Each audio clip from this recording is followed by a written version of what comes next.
Yeah, welcome to the studio once again, Sanitary and Tijani Ojo. Thank you so much, Ms. Olamide. I must appreciate your efforts and for having interest in environmental health practice.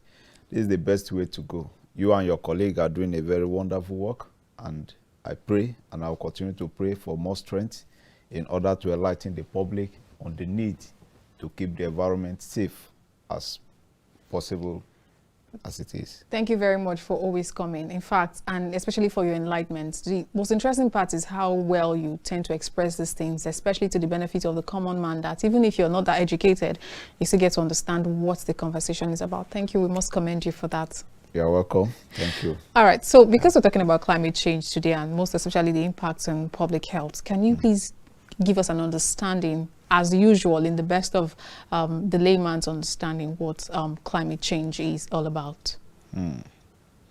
Generally, climate change is becoming a threat to our environment and society at large. It's not only limited to Nigeria, it's limited as in it's a global issue. And that is why you see every year they gathered somewhere in Paris, in US, in Egypt, in Dubai, to discuss about the effects and impact of climate change on our environment. So when you talk of this climate change, it's a gradual increase in the temperature and the weather conditions of the environment. And when the weather is increased, it comes with a lot of benefits. This might not be positive benefits. Yes. Because there's what we call positive benefit and negative benefit. But sure, as referred to the climate change, it comes with a lot of negative benefits. And that is why you see that everything we do these days get increased. Before you know, you get tired, you're stressed, you get dehydrated, you need water, you need help, you need air. And the air we are breathing in is no longer more conducive as it used to be due to the actions of the climate change. The increase in the weather, the dust it raised, the environment you find yourself, the improper disposal of waste, the activities of man that form a lot of this impact on the human health and the general public collectively. So that's why we are here to enlighten the public on what to do, how to live a long life, how to live a healthy environment, how to live a mitigated climate change or free environment from high temperatures and thereabouts. You know, because you mentioned that the harsh weather and then you begin to take a lot of water. Yesterday especially, I was wondering why I was feeling so dehydrated. Like I kept drinking water and I was still feeling very dehydrated. And I was like, are you sure I'm still very, very healthy? Are you sure everything is still okay with me? Or there's another thing that is making me drink so much water? Because I think it was in like space of 5 minutes I was feeling so dehydrated. And I was asking myself, are you sure you're okay? Are you sure you don't have to do this checkup, do that checkup? But now, let's talk about how the environment actually impacts our overall health. Now, you know, environment generally, it's what you give the environment is what the environment will give to you in return. So if you live a healthy environment, you see how you'll be healthy. You don't even need to go to hospital for anything, though it is important to go for regular checkup. But when you are living a healthy environment, everything is okay. The water is safe, the environment is clean, you have a safe waste disposal facilities, you have a shade or you plant a tree around you that give you oxygen, which in exchange take carbon dioxide from you. When you live this healthy environment, you naturally see how you will be flexing, even without money or with little resources. You see that the environment you live will impact on you. The environment you live, your association, how you live your life will impact positively on your health. So when you give the environment a dirty stuff to keep for you, then the environment will return, give it back to you. It might be as a result of decay of such substances. Then you will be inhaling odor. It might be as a result of keeping a sharp object within the environment. Then that object can give you cuts, which might lead to tetanus, toxoids, and other diseases that may arise as a result of cuts. True. So when you live a healthy environment, you clean your environment regularly. Sanitation is what we are all talking about. There was a program I went recently and was like, looking at the environment, the terrain, I developed a song immediately. If you want to live a healthy environment, sanitation is the key. If you want to live a long life, sanitation is the key. If you want your children to do better in the school, sanitation is the key. Wow. You understand? So when you go into sanitation, there are a lot of aspects of things that we need to do within our environment to make sure that our environment is safe. Your action is what gives us the impact we are facing today. Yes. So climate change and effects on the environment has a long impact on our health, on our environment, on our social, economic, and thereabouts. So for us to live a healthy environment, we must take cognizance into what we call sanitation. Cleanliness is next to godliness. Absolutely. So when you live a clean environment, it will in turn come back to you. Is it about the food? Are you covering your food? When there's a breeze that blow around here now, it pack dust and remnants on the space and then bring it back to you. Somebody can just be walking and then have a throat scratch and then it throw away on the ground. Breeze will pick it. Maybe you are the suspect at within that period. The breeze will pick it and take it directly. You may inhale it directly and then have transfer of diseases within that period. You understand? And that leads to what we call airborne disease or airborne infection. So our actions on the environment will definitely come back to us if we do not mitigate it, if we do not reduce it, if we do not orientate ourselves and have the knowledge of what and what should be done in the environment. There is always a do and don't. Even in the relationship, there's a do and don't. So when you define your purpose, at the end of the day, you see that your action will not only speak about yourself, but it speak about your environment, entire people within your vicinity. So living a healthy environment, let us take our sanitation very, very seriously. You must not leave everything to be done by the children. You can show them how to do it. And that is why it's important for us to even inculcate this teaching, this learning process into our curriculum in primary school so that people should start knowing what and what they should be doing at every point in time.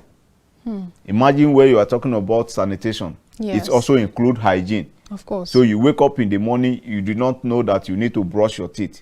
So all the accumulated germs, all the food you have consumed in the past are gathering within your vocal cavity. And as a result of that, when you speak, people know that, man, this one I've not brushed for a while. You understand? Those things in your mouth might not be giving you concern, but when they get into another person's, then it causes a problem to them. Wow. Get. So that is why there are viruses in the mouth that are not causing any problem to you. But when they go out of you to another person, that person may fall sick because you might be an asthmatic patient that this thing does not affect you. But when you get to another person, it gives them the problem. So sanitation is the key in all of what we are discussing to make sure that we live a clean environment. And when you live a clean environment, it will reduce the impact of climate change on our environment.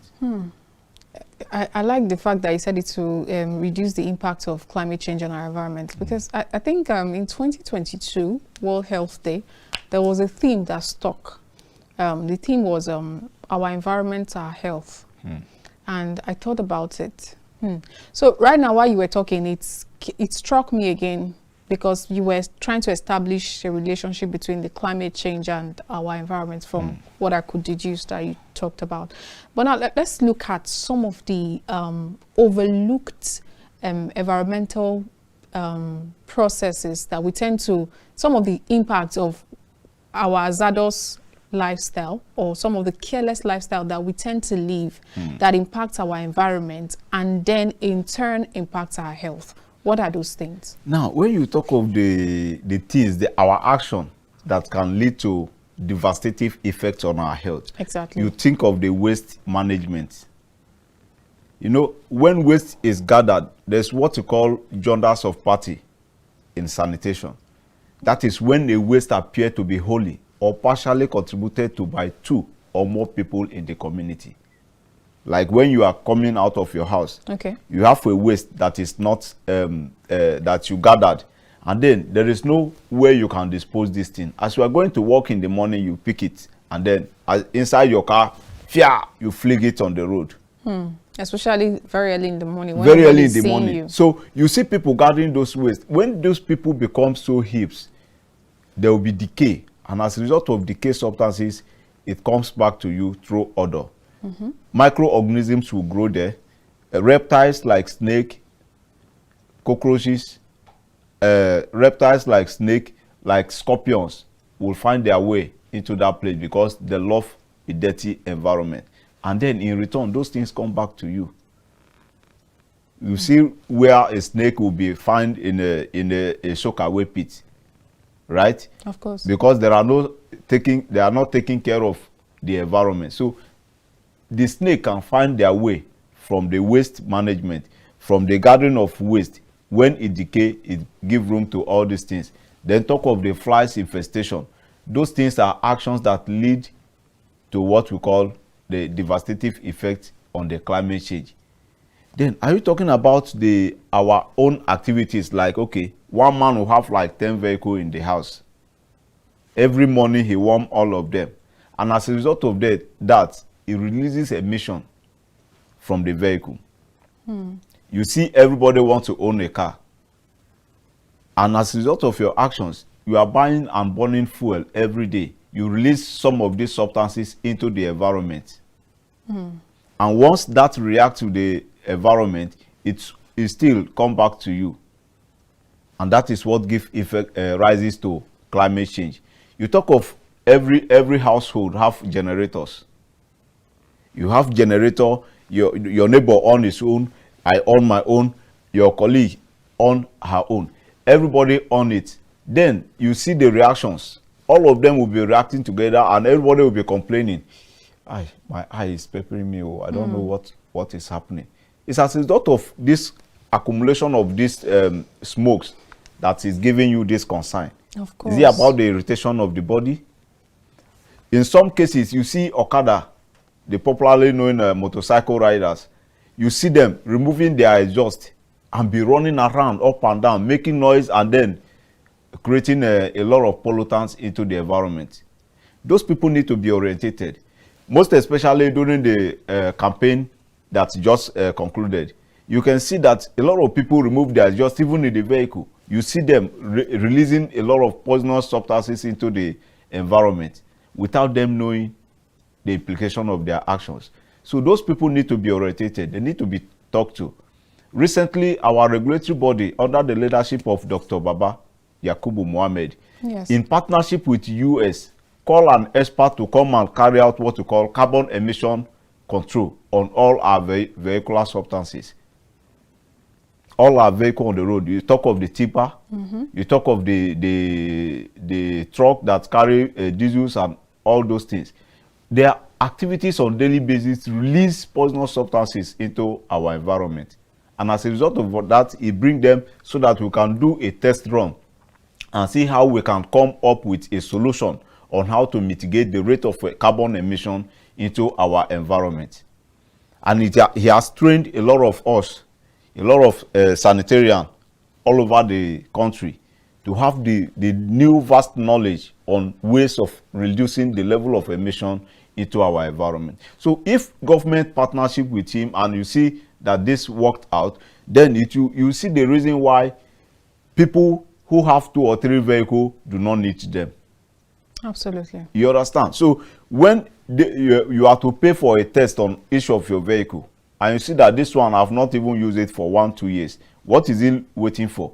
You look for a way of what? Discarding it. The discarding may not be throw it away, but you sell it out. By so doing, you are helping to reduce the level of pollutants into the environment. So that is some of the things that we need to do as a layman to reduce the level of pollutants in our environment. Are you talking of the agricultural activities or the industrial activities or the construction activities that brings about pollutions in our environment? And all these things have effect. A farmer go to farm and cut all the trees within the farm, right? Of course. That is what we call deforestation.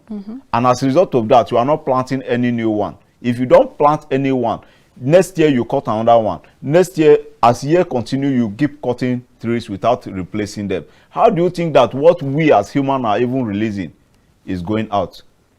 Do you wonder why, if like in this hall now, we have about 100 people here gathering for a meeting, and there's no AC, there's no fan.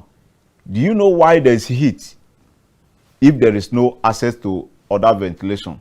Because all of us are releasing gas. We are releasing what we call carbon dioxide, and there is no tree around here to give us back the oxygen. So how do you think the environment will be? It will be unconducive for all of us. And as a result of our actions, you see that many people will get tired. The program that's supposed to be 4 hours, people start getting tired by 2 hours. And whatever you are telling them will not impact in their knowledge. You get? So yes, of course. When there's a population also contributed to the climate change, because we are releasing these carbon dioxide. Every day, even as we are talking, I'm releasing my own. You are releasing your own. Every human life is releasing its own. Now, thank you for this eye-opener, because I'm beginning to think about some things. First of all, I remember that as far back as in 2015, I used to operate a business where we had some people come with tax levies and tell us to pay for carbon emission fee. I remember as at that time. So I'm beginning to wonder if that's still in place, and what happens to those funds if they truly use it to somehow mitigate some of these things, because every day we still come up with some of these health issues. In fact, you find vehicles sometimes on the road emitting excessive carbon on the road, probably in front of you. You have to always make sure that you go ahead of them, because you don't want to start inhaling it. Some persons even inhale it, they don't care, because they don't even understand how detrimental it is to the health. And then another thing I wanted to bring attention to is when you said we cut trees, we don't even plant them back. I know of the benefit of having flowers in each compound, because somehow they help you. As you're releasing something, they're giving you back what to take in. But most homes don't have that anymore. In fact, you can count places where there are flowers now, and you can count, most especially some of these estate developers and all of that. Trees are going down every day. Places where we used to have plants and all have been cleared. Homes have been built there, which means that gradually, we're taking away what is supposed to be our support system. So are there things that individuals can do, or are there things that you are also doing to ensure that we do not just take away all of these plantations that are of benefit to us, especially in terms of education, because what you do not know is truly bigger than you? Sure. Talking about the levy collected on climate change. On gas emissions. On gas emission, yes. It is important that if you have generators, right? You have 3 generators, and you are paying for each of the emission that they released. You see the need why you don't even need 2. That you should have only 1, if it's sound enough. Because as you are paying tax on the remaining 2 that are not usable to you now, then you feel bad that I'm just paying or waste resources. You understand? So payment for emission is very, very important, because your action and inaction is contributing to other people's downfall.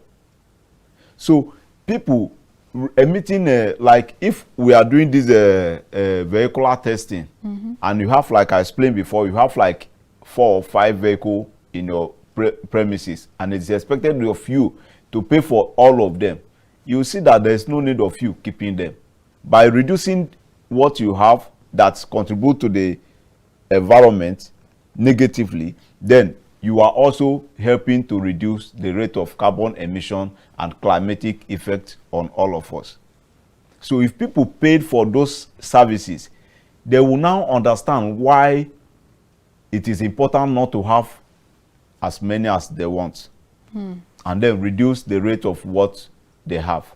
Now, coming to the second question about what are we doing, or what an individual or a corporate body can do. Yes, what individuals, corporate body, and what you're doing as well. Now, as an individual, everybody, that is my advice to the general public now, is that everybody celebrate birthday. Everybody celebrates their lost one, or they mourn their lost one, right? At the end of the day, they gathered and pay a lot of decorators to provide cake, provide this, provide that. And once that thing ends, it ends there. So I want to advise that if you are celebrating your birthday, advise your supporters or those who are celebrating with you to plant a single tree in your honor. Probably flowers. Probably flower or a resourceful tree. We have different resourceful trees that can be planted in your honor. You get? So when those trees are planted, this is, in those days they used to do it, especially planting of coconut. When you give birth, they plant coconut. That coconut continue to grow. People begin to enjoy it, and they remember when they plant the coconut. You understand? So when an individual is celebrating, you advise your followers, your supporters, please help me to plant a tree. And once that tree is planted, the person will continue to water the plant until it gets to maturity.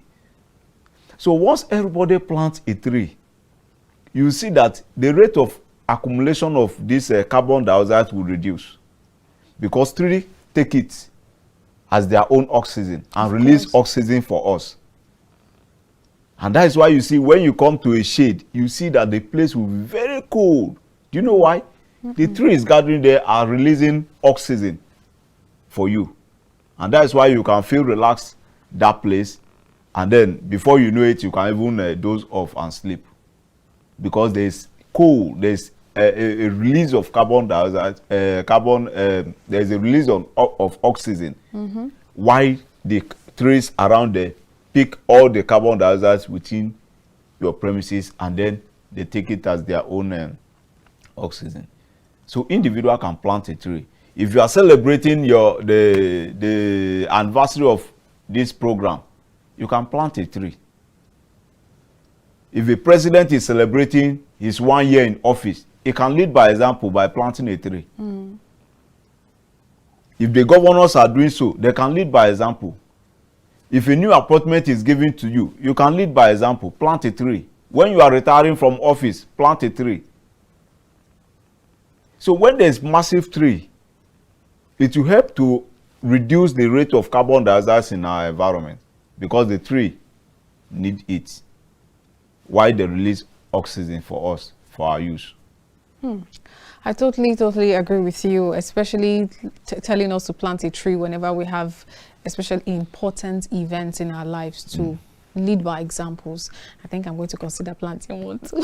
Please plant a tree. All right, but are there specific environmental factors that have led to a rise in climatic conditions?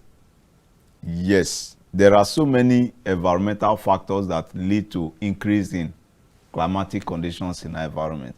And one of it is what we discussed before: power. That is the use of light, electricity, generators, and thereabout. Those actions pose dangers to our environment. So we can reduce it by replacing constant electricity in our country. So when there's electricity in the country, all the neighbors will not own their generator. And by so doing, it will reduce the rate of emission into the environment. We can also look at the rate of transportation system. How can it be of benefit to the public? The government can come with a plan of having a public transportation system, even on the road, in the rail, and on air. You understand? So when the rate of people using their personal vehicle or personal belonging reduce, it also reduces the rate of emission into the society. And there are other vehicles that are even not using fuel any longer. They are not using fossil fuel. Some are electrical car, as we see it overseas. Right? Somebody said his own car is using water, but it has not been common. So let's see how it goes. Those actions will help to reduce the rate of emission into our environment. Then the industrial settings, those that are into the productions of different kinds of things that give us concerns, can look at, okay, can we reuse what we are producing? Why end at first users? If you use a bottle, if you finish the bottled water, the can is for what? What do you use it for? Can you use the can for selling of oil? Can you use the can to keep some other things? You can put sugar inside the can and keep. When you want to make use of it, you fetch from there. So those things can be reusable. You see a tin milk, when you finish the content, the can remain what? Unused to you. You can remove it and be using it to sell something in the market. You can use it to do moi, or whatever you call it, at home. I love that thing very well. Yeah. So those things are actions that we as an individual can do, and what the government can also do to help to ameliorate the rate of or impact of climate change in our environment. The gaseous release of gaseous substances from an industrial settings, petrochemical settings, the petroleum industries, and all those places need to be monitored and guided.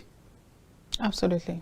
So when you do all those things, I put them together, you see that the rate of which we release emission into the environment will reduce. And once it reduces, it also go a long way to reduce the impact of climate change on our system. Absolutely.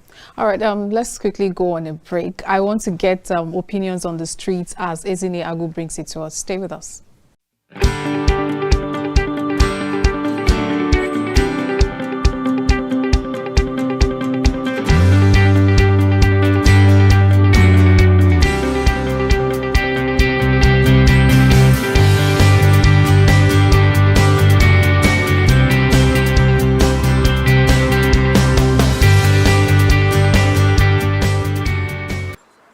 Change has become a global concern as it affects our health and our environment.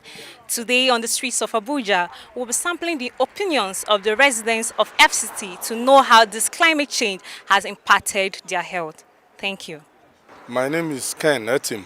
For me, climate change is a good thing. It brought Harmattan in, and people few people complain about it, that they are not doesn't go down well with some people, while it goes down well with some other people too. It's a matter of choice and depends on individual. For me, I love climate change. It will tell you about the weather situation, and the meteorological department is the one that is handling this. They give us the figure, how to go about it, how to prepare for the Harmattan season. Thank God that the season is almost going off.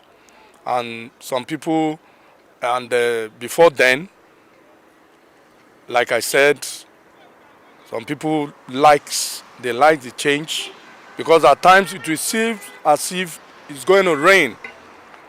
And all of a sudden you just see everywhere being calm, to tell you that we all are experiencing the climate condition in the nation, and also beyond our country. In some other climes, they experience the same as we are experiencing. Climate change is a good thing to tell you about. It's not going to be all the time raining or Harmattan all the time, but let there be a little bit frenzy environment. You understand? So I think it's a good thing. My name is Comrade Omole Timothy. It's no longer a news that change has come to stay in the world, and we are living with the climate change. And as we are today, even the weather itself has changed. So we are living with climate change already. Erosion has damaged a lot. It affected almost 28 states in the country.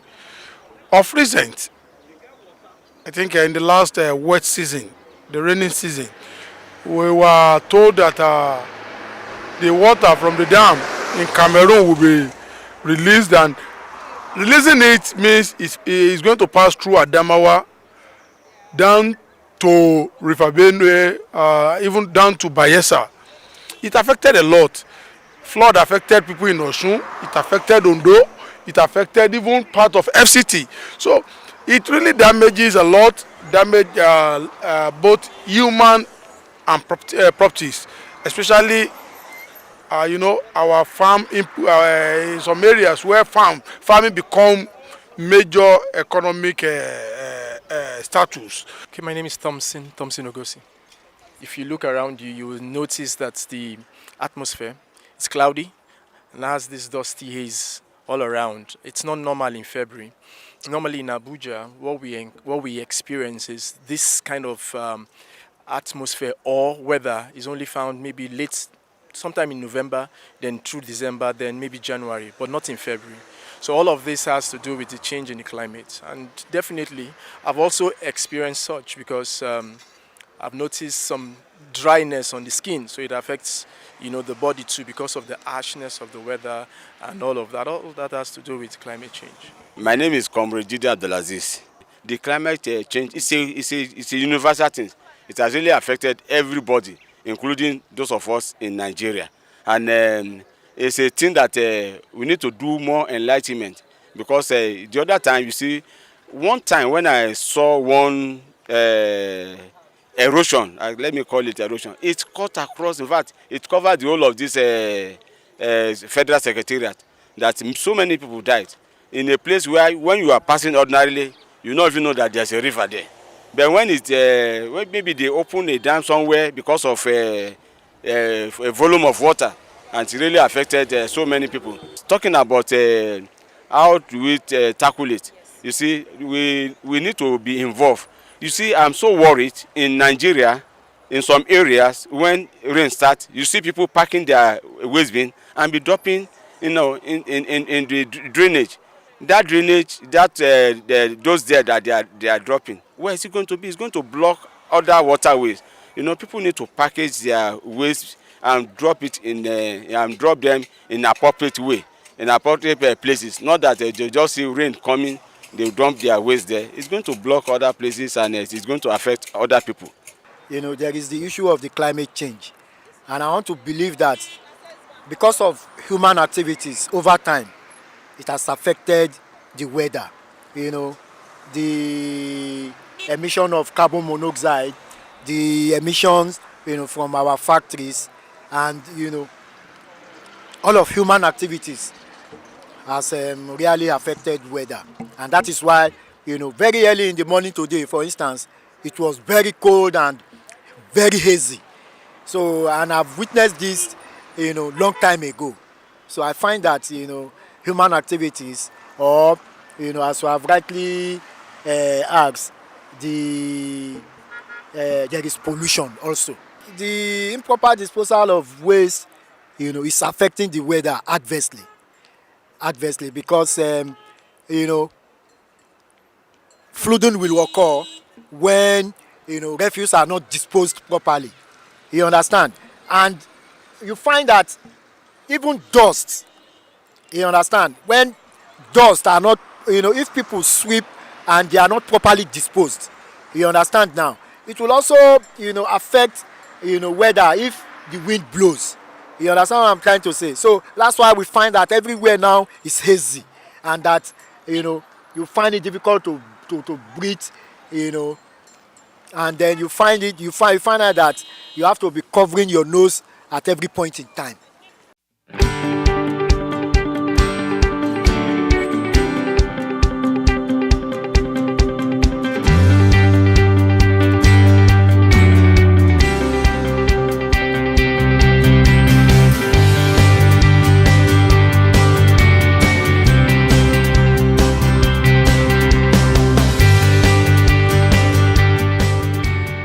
Welcome back, and thank you very much, Iziniagu, for that street reports. We really appreciate it.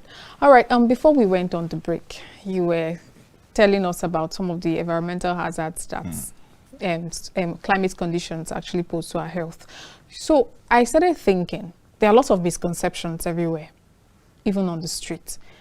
They said there's this belief that rainwater is the purest of water to drink. Now I'm talking about safety of the water that we consume, especially in some of the rural communities.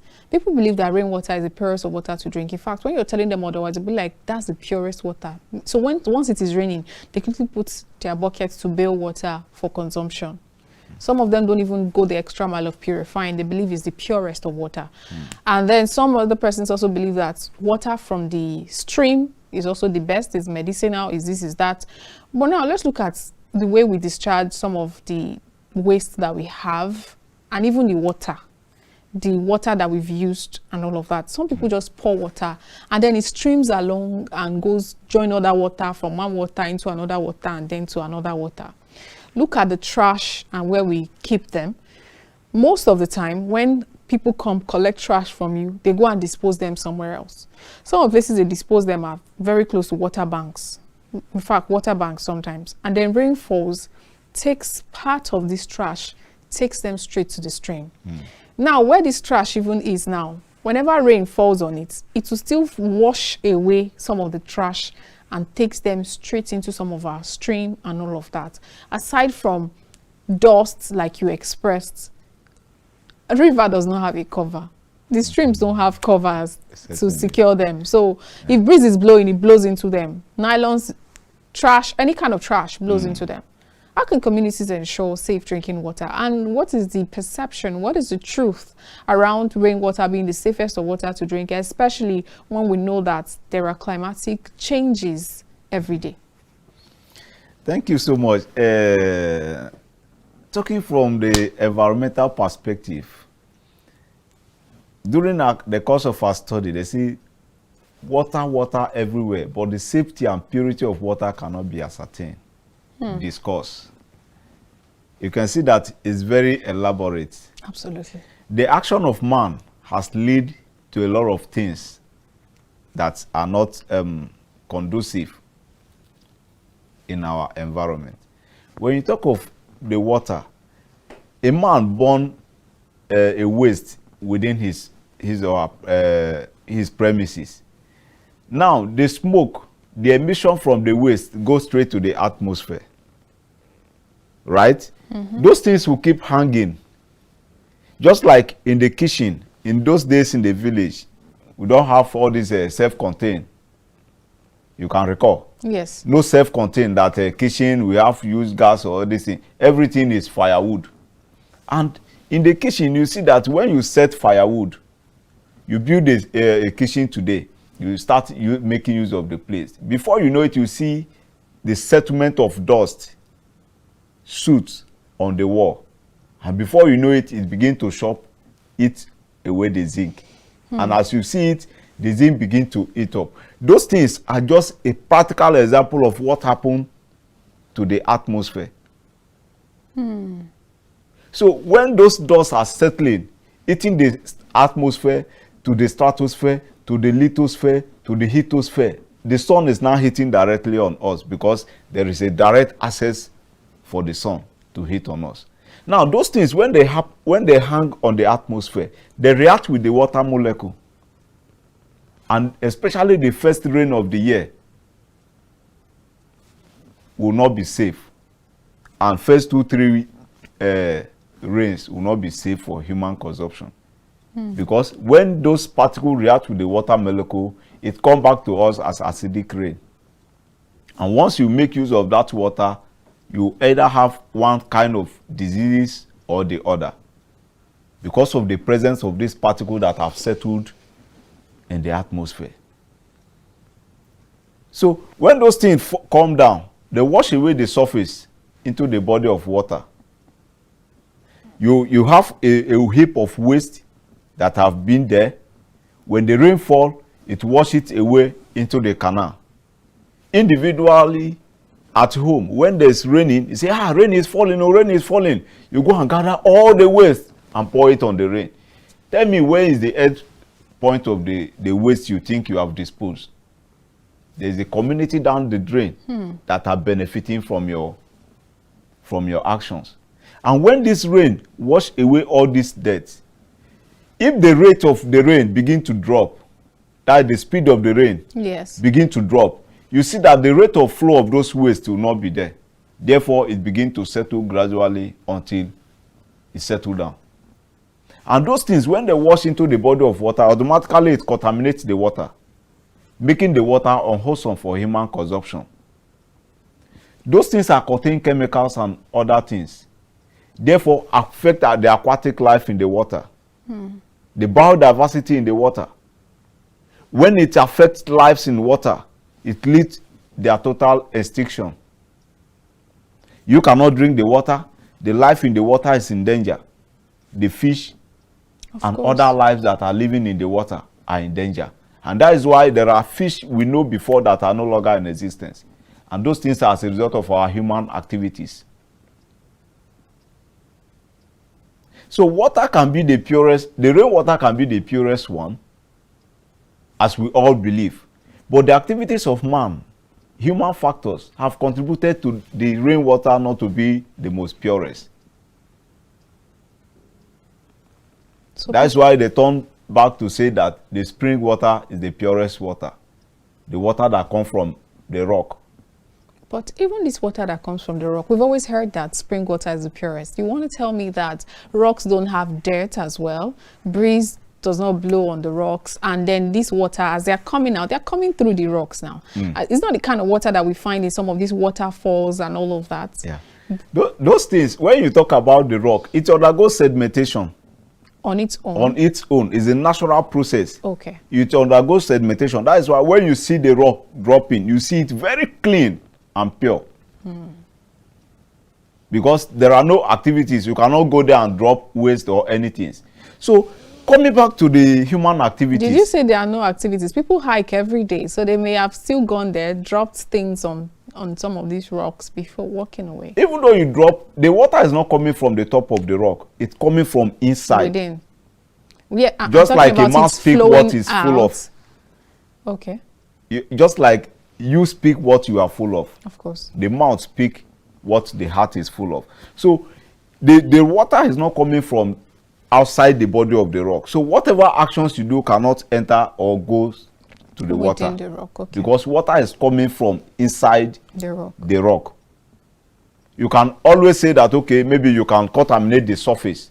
Because as water is coming, it must definitely channel to a canal. That's my point. So you can always have that done.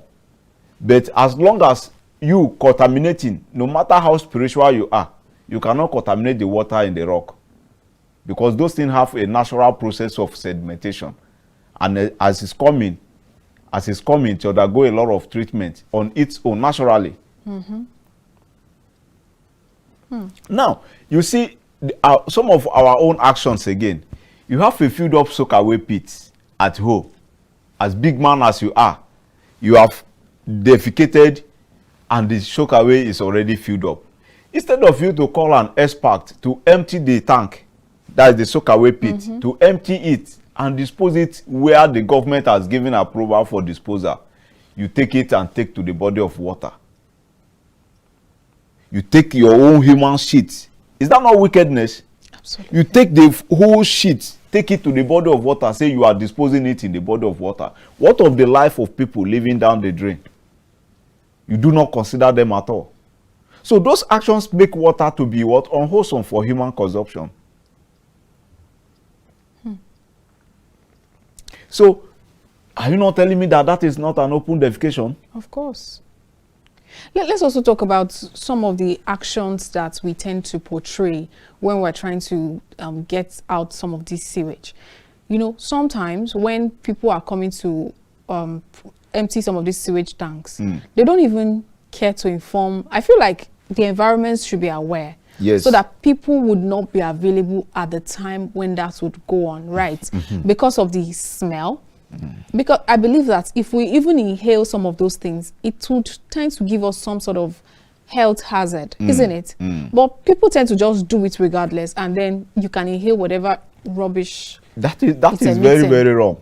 It is it's a very wrong action. That is why when we walk, as in go out for inspection and we see that action, we can seize your vehicle. The environmental health officer are so powerful. but they are not making use of the power they have. We have the power to arrest. We are environmental police. We have the power to arrest anybody that is messing up with the environment. We have the power to seize property that is causing harm to the environment, that is causing a kind of a handout for criminals. We have the power to seize. When your premises is overgrown, we have the power to allow you to clear it. And when you did not clear it, we use our money to clear it and seize the property. We can sell the property to regain the money we have spent. Wow. We have the power of enforcement, enforcing you to do the right thing. So we have a lot of power. Power of closure. We can close your premises not to operate a business. So those powers are not being used properly. And that is why you see that people are not even scared or afraid of environmental health officers again. Think back in those days when you hear of Wale coming. People do not even fear police more than how they fear Wale back then. Because your actions in the environment is a danger to other health within the environment. So we have all this power. Let us start making use of it. It's beginning to look like, at this point, with the kind of response we're getting from the climate, it is now very important that there should be this check upon from door to door, house to house. Yes. Because as it is now, every day we're putting our climate to the test of what we don't care. We're putting it to that position of we can do whatever we want to do. Now let's look at some of the vulnerable populations, children and the elderly. They are at more risk because children especially probably don't even know so much about some of these things. Then the elderly are probably too old to take care of themselves and do a few things. What can we do as a society? What we can do as a society is, one, what we are doing here. We are educating the public on the dangers of climate change, our actions to the environment, right? Majority of what happened today is as a result of human activities, which we call anthropogenic activities in the environment. Our human activities is what pose this danger to us. It's just a few natural activities like volcanic eruption that can cause an increase in climate change, give rise to increase in the ocean. Now, the vulnerable people in the society suffered more. The children, the pregnancy, the mother, and the old ones, the elderly. Because they have low immune system as at that point in time. And any small thing can trigger other virus in their system to weak them down. So what we do is to educate people, enlighten the people. Even them, they have their own part to contribute. The mother, the elderly, when dispose your waste, knows how to dispose their waste properly. Or people, their children can also guide them on what to do. By so doing, their own action will also help to mitigate the impact of climate change on the health of the environment. So the children suffer the more. Like what we are expressing now. You go to bed in the night, you see that before you know it, your throat begin to dry. If you don't have water, you are on your own. No? That is why it's advisable that you keep water by your side and be drinking it. In fact, now it's even important for us to drink more water. Sure. Give water to the children. They may not have the voice to say, I need water. Right? But you, use your wisdom. Sometimes you see children crying unnecessarily. You don't know what is happening to them. True. Think of how when your throat is dry, what happened to you? You feel uncomfortable. That is what is doing them. They may not tell you, here, I need water, I need this. No, give them water. Always give them water. Even the elderly, advise them to drink as frequent as they can. Then dispose their waste. Go and defecate properly. Do not defecate in the open. So people need to be orientated, they need to be talked to. And that is why we are here educating the public, not only the vulnerable populations, but it affects them more. Absolutely. You know, very recently I discovered that Lagos State government banned the use of plastics, disposable plastics for consumption of meals, even though they also looked at it from the angle of it can be cancerous, especially when it's microwaved and all of that. But aside that, most people just eat and dispose the containers. So that would be mitigated because they'll just dump the containers everywhere. And I know that there was a culture that I was taught a very long time ago. My dad would always say, whenever you're passing by and you find, even if it's the tiniest of paper on the floor, pick it up and dispose it properly. But over time, I grew up and I got to some locations and it became too difficult to adhere to these things because maybe I'm just walking on the streets and I'm seeing everywhere really messed up. How many am I going to really pick to dispose? So looking at these environment issues, not everybody goes out on. In fact, it's looking as if there's no longer, you know, in Lagos State, there's this strict last Saturday of the month, environmental sanitation exercise that takes place there. Nobody goes out from morning till 10. Once it's 10 a.m., movements can now start. So you're going to be doing your clean of environments. Even in their marketplaces, there are specified days that are meant for environmental, and nobody will sell a thing to you, even when you come in earlier, until after the environmental sanitation exercise. But we don't seem to have it in other states. People move freely everywhere they want to go to, at whatever time they want to go, leaving their environment unattended to. So what can we do? What can we advise the government to do to ensure that these strict rules are being adhered to, and we as individuals? Because I believe that if in a situation where I am careful of disposing paper on the floor, because I know that it's posing hazardous health risks to everybody, if I'm able to take care of that, change begins with me, right? If I'm able to start that and the next person takes correction, I feel like the environment will be a better place to actually stay. So what can we begin to do as individuals, government, what can we advise them to do, especially when it comes to this compulsory environmental sanitation exercise? And what are you also doing to impose that? Now, Looking at what the Lagos State government is doing, they are sending a signal to other states, and I give it to them. They are doing very well in terms of sanitation, and that needs to be replicated in all over the country, all over the states of the country, including FCT. Now, one of the things, as they stop the use of plastics like the can, the pure water, and thereabout, they have to go to the production. Right? Yes. The production, once they stop producing, then those things will not be in the environment. That is one of the things they need to do to curtail it.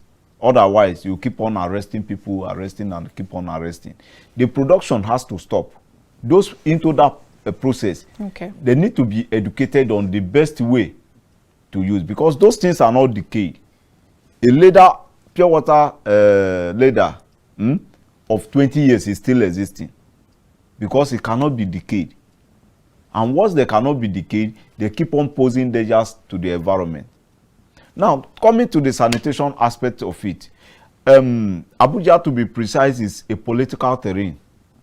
And many people, a lot of sanitarians have little or no much to do. Can you stop the president not to go to office? Or the ministers? Or other prominent member of the society? Even the councillor of a local government, you cannot stop him from going to office. So then, from them, they need to be orientated. And then they back up, the government need to back the sanitation aspect of our country. They need to give them more a power. They have the law already, but you cannot do it on your own. They need more hand to be able to curtail it. They need more sanitarian to be able to go out and then do the work. Imagine if you want to stop the sanitation exercise here. Buhari Area Council will block their terrain, Amak will block their terrain, Wawalada will block their terrain, Kuje and then Kwali will also block their terrain. Once they do that, it is not even enough for you to stop people from going. Those people should be at their various premises doing the sanitation. So once we can implement and enforce the issue of sanitation in FCT, you see that they copy it, because majority of people living in Abuja are not from Abuja. Of course. They come from different states. So they can take the message back to their state. And this is what I see. This is what should be done. So once enforcement comes with strict penalty for any offenders, Those days when we go out like that, we have a mobile court. The moment they see you, you are not even going anywhere. They arrest you, you go to mobile station and have yourself defend. Why are you out here at this point in time? From 8 o'clock to 10 o'clock is enough for you to clean your environment, tidy up yourself before you leave your home. There was a time I was traveling on the road and I see that it was a sanitation day. I think it's in Edo State back in 2009. So they have to stop everybody on the road to make sure that you participated. Even while you are standing on the road, everybody go into the within the premises and pick things. There's a dustbin. That is your own community service punishment for not being at your home on sanitation day. And then there should not be any compromise. Absolutely. That irrespective of who you are, this is sanitation day. Go back to your house and do your sanitation. Once the time passes, then you can go to anywhere you want to go and do your work. So people need to be orientated that, okay, once every Saturday, last Saturday of the year, of the month is set aside for sanitation exercise, we should make it a law in all the state and all the local government so that people can do a lot of sanitation within their premises. Once those things are there, then the government on their part should have a strategic location where people should drop their waste on daily basis or weekly basis or every 3 days, depending on the volume of waste they generated. When those things are done, it will help them to also dispose their waste properly through the use of government facilities. So a lot needs to be done. Education, health education, creating awareness and sensitization is only the key to all this. And then government has the policy to bring in for us to have a roadmap in what we should be doing. And then they should not forget that the environmental health officers are not enough. Recently, the government said they are going to stop the funding of all the councils, but they have recalled about 13 of those under health. So they have not yet called us back. So we are pleading, let them call us back, do the funding, we will do the work. Let there be enough sanitarians. It is said by the law that 1 sanitarian to 80 population. Now, look at the population and how many are we? It's looking almost impossible. The same thing with doctors. This is looking almost impossible. Anyways, because our time is fast spent, on a final note, let's please give our viewers your final advice on how to maintain good public health. Now, to my viewers, first of all, government has done their part by releasing a policy on national climate change policy in 2019 to 20 that will lead us till 2050. So those documents is very important by the government. Then on our part, individually and collectively, we have a role to play. If you have your waste, do not dispose it illegally. Do not channel your waste into the body of water because it also affects the aquatic life in the water and affects the community down the drain. Environmental health officers are always your friend. Meet them, liaise with them, discuss with them your problem. They will provide solution to you. When you see an environmental health officer, make him your friend. Then generally, we should not burn our fossil fuel, the kind of using our vehicle. We should try as much as possible to minimize the rate of vehicle we have in our premises by making use of public transportation. Then all those waste can be turned into waste to energy. And once that is done, like we have solar light now, it helps to reduce the rate of climatic conditions in our environment. Then from agricultural aspect, we can minimize the rate of cutting down of trees by and as well planting a tree to replace the one we have cut. So by so doing, it will help us to live a long life because if you want to live a healthy environment, sanitation is the key. All right. Thank you very much. Really appreciate it for your time today. Thank you. All right, viewers, that's what we'll draw the curtains on today's show. You already heard Sanitarian Egene Tijani Eniojo advising us to plant a tree. So please, on behalf of us in the studio and for this enlightenment, please plant a tree in your compound. Thank you very much. I am Olamide Alhassan. Bye for now.